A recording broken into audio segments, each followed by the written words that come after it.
ഈ അവസരത്തിൽ നമ്മൾ പറയുന്ന ഒരു സൗഹൃദ സംഘം, നമ്മൾ സൗഹൃദങ്ങളെ കുറിച്ചാണ് പറയുന്നത്. ഇവരുടെ ഒരു ഇടയ്ക്കിടയ്ക്ക് ഒത്തുകൂടുന്നൊരു സൗഹൃദമുണ്ട് ഈ പ്രസാദേട്ടൻ, ലാലേട്ടൻ, സിദ്ദിഖൊക്കെ. ആ സംഘത്തിലുള്ള ഒരാൾ തന്നെയാണ് സംഗീത സംവിധായകൻ ബേണി ഇഗ്നേഷ്യസ് എന്ന. ഇവർ ഇരട്ട സംവിധായകരായിരുന്നു എന്ന് പറയുന്നത് പോലെ തന്നെ ഇരട്ട സംഗീത സംവിധായകരായ ബേണി ഇഗ്നേഷ്യസിലെ ബേണി സാർ ഇപ്പോൾ സിദ്ദിഖാനെ ഓർക്കുന്നു.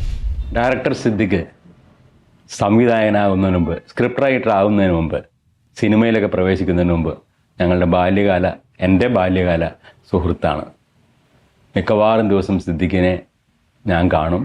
ഞങ്ങൾ ഞായറാഴ്ച ഒരുമിച്ച് കൂടി ഒന്നെങ്കിൽ അദ്ദേഹത്തിൻ്റെ വീട്ടിലായിരിക്കും, അല്ലെങ്കിൽ ലാലിൻ്റെ ഫാദർ പോളിയേട്ടൻ്റെ വീട്ടിലായിരിക്കും. കുറേ നേരം ഇരുന്ന് തമാശയൊക്കെ പറഞ്ഞിട്ടേ പിരിയാറുള്ളൂ. എല്ലാ ദിവസവും എന്ന് പറഞ്ഞ ഓക്കെ ഒരു അര കിലോമീറ്ററെങ്കിലും ഞങ്ങൾ ഒരുമിച്ച് നടന്നിട്ടാണ് ഞാൻ എൻ്റെ പ്രീ ഡിഗ്രിക്ക് പഠിക്കുന്ന സെൻറ്റ് ആൽബർട്ട്സ് കോളേജിൽ പോകും. അദ്ദേഹം ജോലി ചെയ്യുന്ന മുസ്ലിം സ്കൂളിലേക്ക് അദ്ദേഹം പോകും. ഒരു ദിവസം അദ്ദേഹം വളരെ മ്ലാനവതനായിരുന്നു. ഞാൻ ചോദിച്ചു, എന്ത് പറ്റി സിദ്ദിഖേ, ഒരു മൂഡിലല്ലോ, സാധാരണ പറയുന്ന തമാശയൊന്നും പറയുന്നില്ല. പറഞ്ഞു, ബേണി, ഞാൻ ഇന്നലത്തെ കൊണ്ട് എൻ്റെ കലാജീവിതം മതിയാക്കണം എന്ന് കരുതിയാണ് ഇപ്പോൾ ഇരിക്കുന്നത്. ഇനി ഒരിക്കലും ഞാൻ ഈ ഫീൽഡിലേക്ക് തിരിച്ചു വരില്ല. അതെന്ത് പറ്റി അങ്ങനെ ചിന്തിക്കാൻ എന്ന് പറഞ്ഞു. അവ പറഞ്ഞ്, എനിക്ക് വളരെ വിഷമകരമായ ചില സംഭവങ്ങൾ ഇന്നലെ നടന്നു.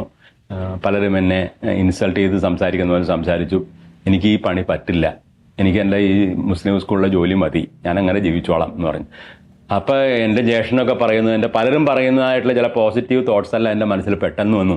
ആയിരിക്കാം, ഞാനല്ല അത് പറഞ്ഞത്, എന്നെക്കൊണ്ട് ദൈവം പറയിപ്പിച്ചാണ്. ആ പറഞ്ഞതിൽ നിന്നും അദ്ദേഹത്തിൻ്റെ മനസ്സ് മാറി.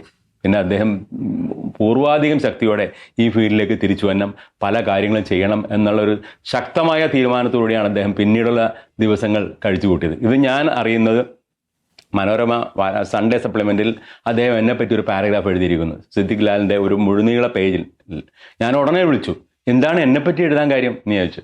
അപ്പോഴാണ് പറഞ്ഞത്, ബേണി, ഞാൻ എഴുതുന്നത് എൻ്റെ ഹൃദയത്തിൽ നിന്നാണ്, സത്യമാണ് പറയുന്നത് എന്ന് വെച്ചിട്ടുണ്ടെങ്കിൽ അന്നത്തെ നിങ്ങളുടെ വാക്കുകളാണ് എൻ്റെ ഹൃദയത്തെ മാറ്റിമറിച്ചത്. എനിക്ക് ഇതിൻ്റെ അകത്ത് മുന്നേറണം, ഒരുപാട് കാര്യങ്ങൾ ചെയ്യണമെന്നൊക്കെ തോന്നിയത്. അങ്ങനെയാണ് ഞാനിപ്പോൾ ഇവിടം വരെ എത്തിയ ഒരു ഡയറക്ടറായിട്ട് നിൽക്കുന്നത് എന്ന് പറഞ്ഞു. അത് ഞാൻ വെറുതെ പറയുന്നതല്ല എന്ന് പറഞ്ഞു. ഇത് പറഞ്ഞ് എനിക്ക് വിശ്വസിക്കാൻ പറ്റിയില്ല. പക്ഷേ അദ്ദേഹം എപ്പോഴൊക്കെ ഒരു അവസരം കിട്ടും, മരിക്കുന്ന ഒരു 5-6 മാസം മുമ്പ് ഞങ്ങൾ ഒരുമിച്ചൊരു അമൃത TV ഇൻ്റർവ്യൂ ഉണ്ടായിരുന്നു. അവിടെയും അദ്ദേഹം പറഞ്ഞു, സത്യത്തിൽ അദ്ദേഹത്തിൻ്റെ മനസ്സിൻ്റെ വലിപ്പമാണ് അദ്ദേഹത്തിനെ കൊണ്ട് പറയിപ്പിച്ചത്. അതേപോലെ പല സ്ഥലത്തും ഞങ്ങൾ ഒരുമിച്ച് വേദിയിൽ സംസാരിക്കുമ്പോഴും അല്ലാത്ത സമയത്തൊക്കെ അദ്ദേഹത്തിൻ്റെ എളിമയും അദ്ദേഹത്തിൻ്റെ മനസ്സിൻ്റെ വലിപ്പവും എനിക്ക് പ്രകടമായിട്ടുണ്ട്.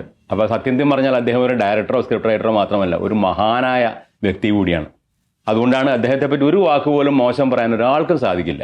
അദ്ദേഹത്തിൻ്റെ കലാപ്രതിഭയെ പറ്റിയോ അദ്ദേഹത്തിൻ്റെ ഡയറക്ടർ എങ്ങനെയാണെന്നൊന്നും നമ്മൾ പറയേണ്ട കാര്യമൊന്നുമില്ല, അതെല്ലാവർക്കും അറിയാവുന്നതാണ്. അപ്പം അദ്ദേഹത്തിനും സത്യത്തിൽ കലാകാരന്മാർക്ക് മരണമില്ല എന്ന് പറഞ്ഞാൽ അദ്ദേഹത്തിന് മരണമില്ല.